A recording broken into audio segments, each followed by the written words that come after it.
I've been demoted at work. He came home with a somber expression. What? I almost spilled the tea I was drinking. His company's performance has been poor recently, and I knew there were major personnel changes due to restructuring, but I never imagined it would hit Scott directly. Still, I think it's important to support him in times like this, as his wife. Well, I guess we just had some bad luck. Times are tough, and I'm working too, so don't worry, I responded cheerfully. My name is Catherine, 50 years old. Currently, I'm working full-time in back office. I live with my husband, Scott, who is 2 years older than me, my high school sophomore daughter, Julia, and my 72-year-old mother-in-law, Ethel. Well, Ethel and I don't always see eye to eye, but since I'm working outside the house, we only see each other when I'm home, so I've decided to not worry about it. I told my daughter, "Your dad is a bit down because of the demotion, but try to act normally around him." However, Scott started to vent his frustrations, and that venting, well, it's often said that people vent their frustration on those closest to them, those they trust most, and indeed, all of it was directed at me. The next day, as I was cleaning the hallway during my day off, he passed by and suddenly said, "You've put on weight since we got married, haven't you?" Huh? Well, I am 50 after all. Even the gynecology pamphlets say that women tend to gain weight around menopause. But according to my company's health checkup, I'm not overweight, I replied. Then he said, "Forget the health checkup. Your figure is too unsightly.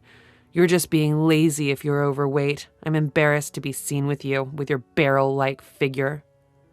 What? I was at a loss for words when my husband suddenly said such a heartless thing. Then he said, "Ugly," and locked himself in his room. What's happening all of a sudden? I pinch my own side. I can pinch it. When I pinch it with my thumb and forefinger, it fits snugly with the curve, and I can tell that I've gained more than enough. But why now, all of a sudden? I felt as if I had been pierced by an arrow that had come flying at me out of the blue. So much so that I forgot I was holding the magician wiper in my hand. It was that much of a shock. The wiper slipped from my hand, clattering loudly as it fell onto the hallway floor. From that day on, Scott's attitude towards me became increasingly harsh. To make matters worse, my mother-in-law seemed to have listened to that weekend's argument, and she jumped on it. Then the power doubled. As I was climbing the stairs with a laundry basket, intending to hang the clothes, my mother-in-law descended from the second floor. No, she didn't descend. She just waited at the top of the stairs. She'd remark things like, "Oh, how awful. If only you weren't so fat, we could pass each other on the stairs. I wouldn't have to wait here because only one person can pass due to your obesity." Furthermore, when I served fried chicken for dinner, she'd say, "Isn't this what's making you fat?" and would remove my plate. She'd suggest that the three of us who aren't overweight should eat. My gynecologist told me, "After middle age, you either get fat or you lose weight." But my mother-in-law was on the thin side. My mother-in-law was skinny like a dried-up tree. But I was still able to tolerate her petty harassment. Such nuisances had been commonplace, so I was somewhat used to it. What really pierced my heart was my husband's behavior. Since that incident, my husband, Scott, stopped talking to me. There was no thank you or that was delicious, even when I served him breakfast. He'd just silently eat and then get up. He'd silently enter and leave the bathroom. We still shared the bedroom, but he'd just turn his back and play with his smartphone. I couldn't stand being treated as if I were invisible.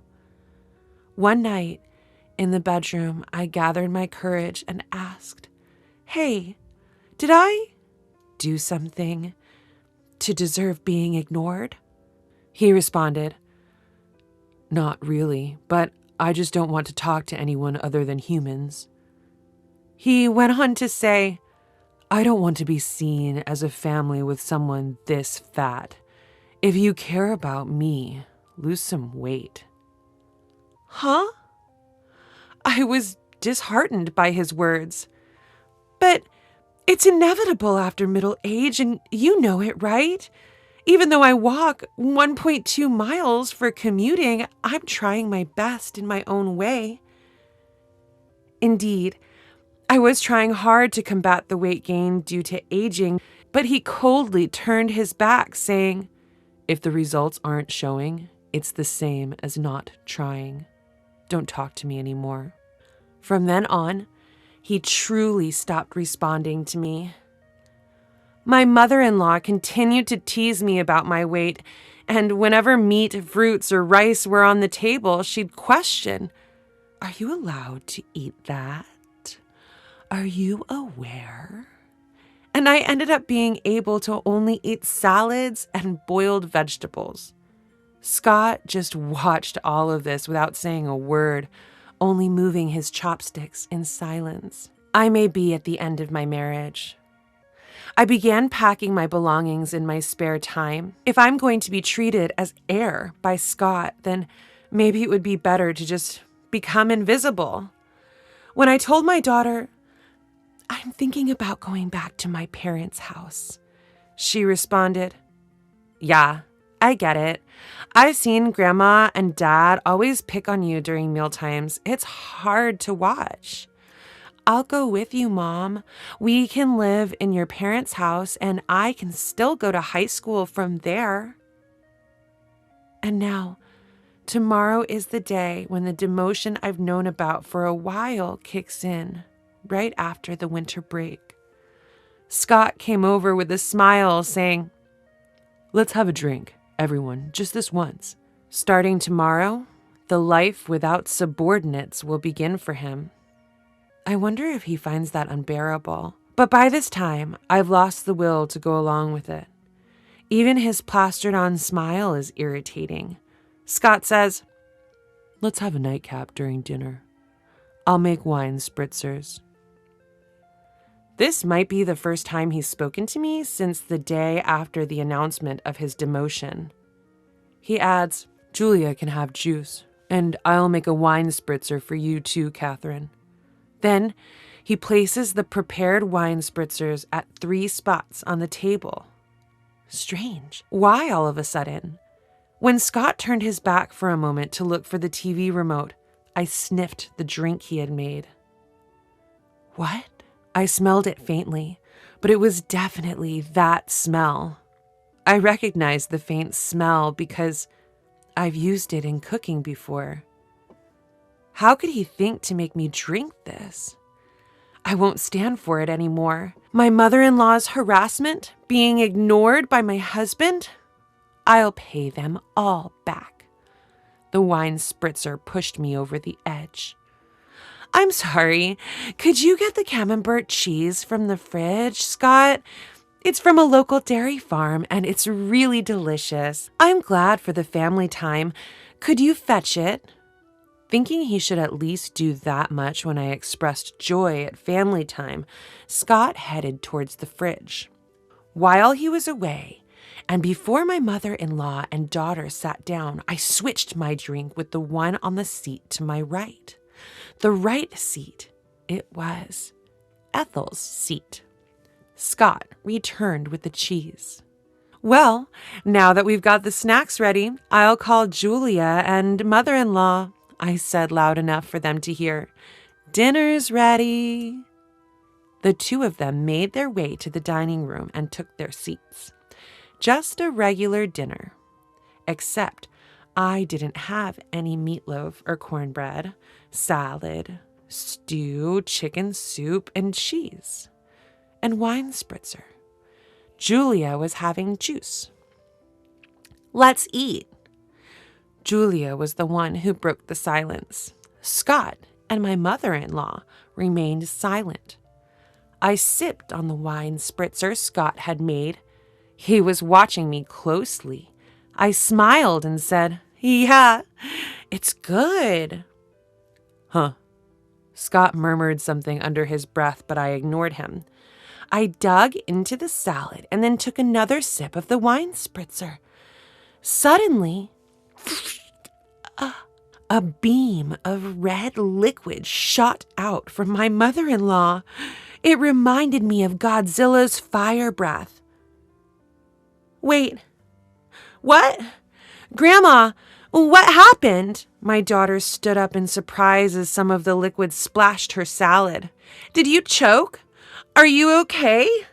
Julia grabbed a towel and quickly returned, but as she returned and handed the towel to my mother-in-law, who wiped her mouth. What is that?" Julia voiced out in shock. "Grandma, your mouth, it looks like spicy cod roe." My mother-in-law began to freak out. "Hey, this is spicy. What did you put in my drink?" she shrieked and lunged at me. I coldly brushed her hand away. It wasn't me. Scott made it. Being brushed off for the first time and hearing that Scott was responsible for the dish must have been quite a shock. "What?" my mother-in-law screamed, her lips still covered in sauce, then turned to look at Scott. He was shaking. I leaned towards Scott, resting my hand on the table to exert some pressure. "You thought you could hide it in the wine spritzer, didn't you? I could smell it a little because I've used it before. That was drop of hell, wasn't it?" Drop of hell. I had bought it at a food fair in Alabama. It's not as famous as death sauce, but because it has a hint of lime, I liked it more for its homey taste. That hint of lime was what I smelled, which means he mixed a considerable amount into the drink. My mother-in-law must not have noticed due to the smell of the wine spritzer or thought the lime smell was part of the flavoring. That's probably why she drank it. But regardless, this was a seriously malicious prank. Extremely vicious. "Wait, Dad did that? Why?" Julia wore a shocked expression. I actually intended for Catherine to drink it," Scott confessed. "You should exchange it with yours," frothing at the mouth. Mother-in-law is also out of line. As soon as she found out it was meant for me, she wants to push it on to me. "No way am I switching to that dangerous drink," I said in a low voice, maintaining my pressure on Scott. And then I cornered him. "Explain why on earth you thought of doing something so outrageous." To this, he replied, "You were staying chubby and spicy food boosts metabolism, so I thought I'd make it." Wow, that's pathetic. What a lame excuse, I laughed sarcastically. Did he really think that explanation would be acceptable? Utterly embarrassing. Pressured, my husband hesitated and slightly moved his chair back. "I'm not crazy. This is a legitimate reason to support your diet. Here, exchange this with your cup and drink it. I made it for you." I closed in the distance. My husband retreated. "What are you saying? As the one who made it, you should taste it to see if it's delicious. Come on." When I got up, I took the cup containing a drop of hell in front of my mother-in-law and threw it in front of my husband. I put it aside. Then I moved my face closer again. After ignoring me and treating me like air for so long, did you think I would honestly drink something you said you would make with a smile out of the blue? Didn't it occur to you in your empty head? Isn't it too childish? Come on, taste it. As the one who cooked it, you should take responsibility. I slammed the table. At that sound, my husband, thinking he could escape with a little more backpedaling, stood up from his chair and backed off. After a tense silence, "Drink it," a quiet voice spoke. My husband and I turned to the source of the voice. The voice came from our daughter, Julia. Julia started to speak as if she was squeezing out the words. "Taking your frustration out on Mom, who supports you the most when things don't go well at work, and repeating cruel treatments. This is like a childish prank.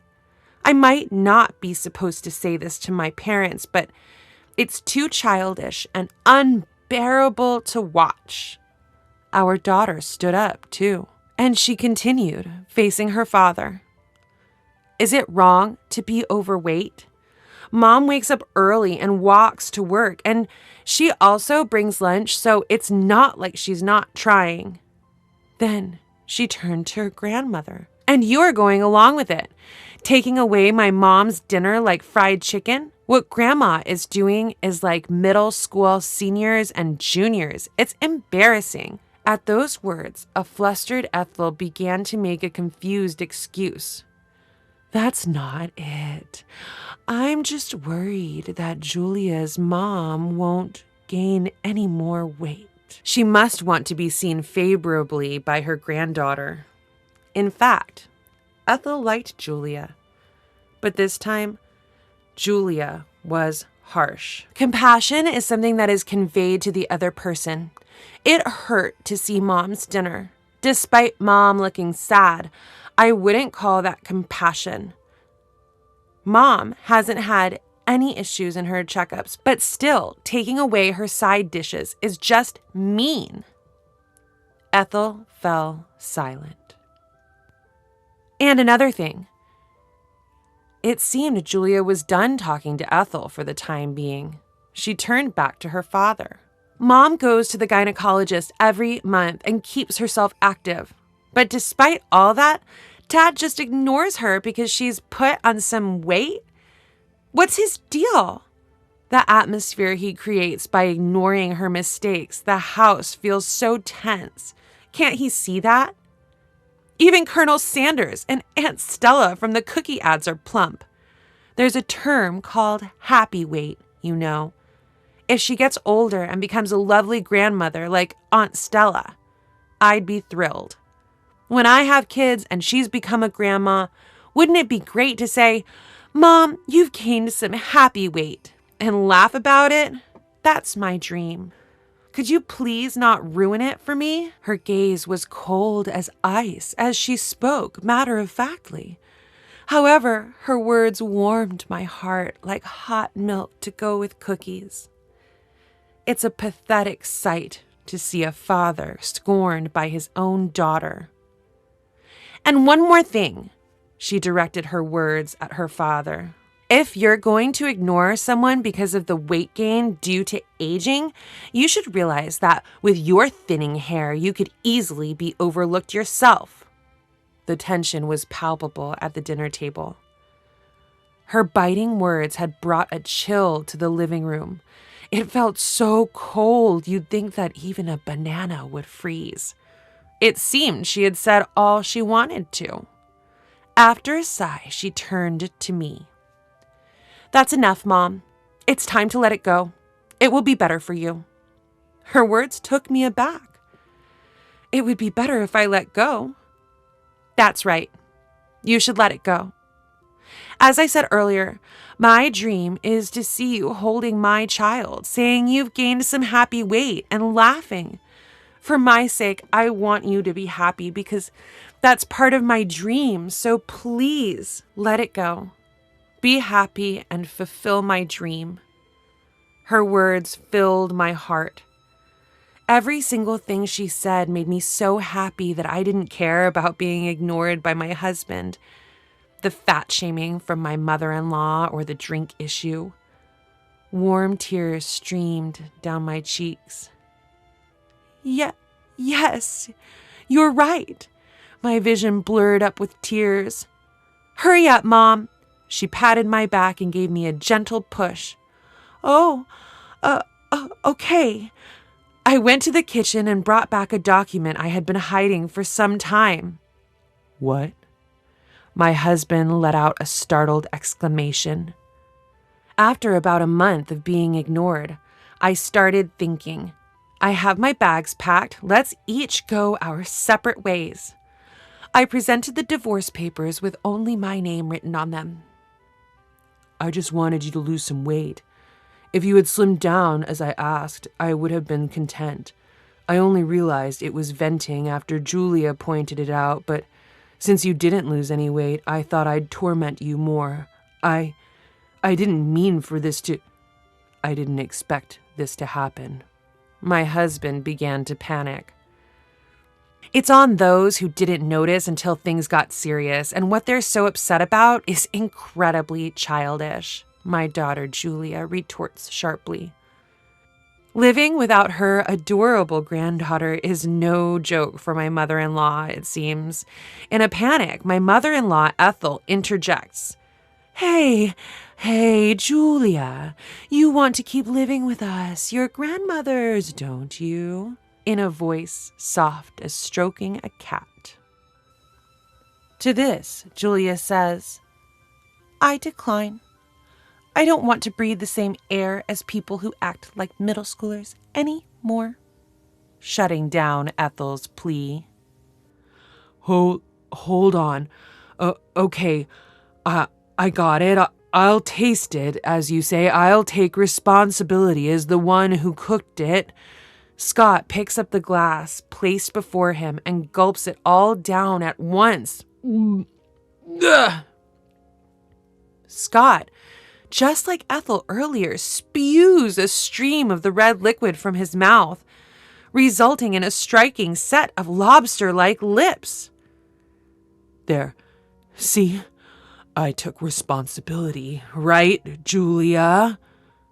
Julia takes a picture of both of them with their lobster lips on her phone and says, both of you, so lame. Mom, let's go, before exiting the living room. Yeah, I decide to follow her. So what's left behind is a dinner table splashed here and there with wine cocktail mixed with a drop of hell and a husband and mother-in-law with red lobster lips. I returned to my parents' house with Julia. When we explained the situation at home, both my mother and father were furious and went to confront Scott and Ethel. They brought back the divorce papers, and I ended up getting divorced. My ex-husband, Scott, has hit rock bottom in his career and ended up spending his remaining years without any significant achievements. Apparently, he had a habit of ignoring things he didn't like, even with his subordinates, and that led to his demotion, which I heard about just recently. On the other hand, my ex-mother-in-law, Ethel, who had been difficult and rarely went outside, seems to be stuck in a stalemate in a two-person household. Eventually, I got a call saying, if you and Julia were here, it wouldn't be so stale. This is proven by the 17 years since Julia was born and we lived together. Please come back. I'll stop ignoring you. But there's no way I'm going back. Better gain weight while you can. Once you have grandchildren, you'll have more physical work to do. My mother jokes with a smile. That's true. Today, as always, I'm walking to work. On the way, my boss drives by and stops the car, offering, "Want a lift?" No thanks. I'm on a diet. Just get in, Catherine. Yes, I've found a new boyfriend. Both of us have been divorced once, but because of that, we've both been through a lot and understand each other well. Dieting is good and all, but it would be a problem if you're late, he says while driving. I've never been late before, I respond, puffing up my cheeks. He glances my way and prods my puffed up cheek with his finger. Give me the time you saved by riding in the car today for our conversation, he says. Ever the talkative boyfriend.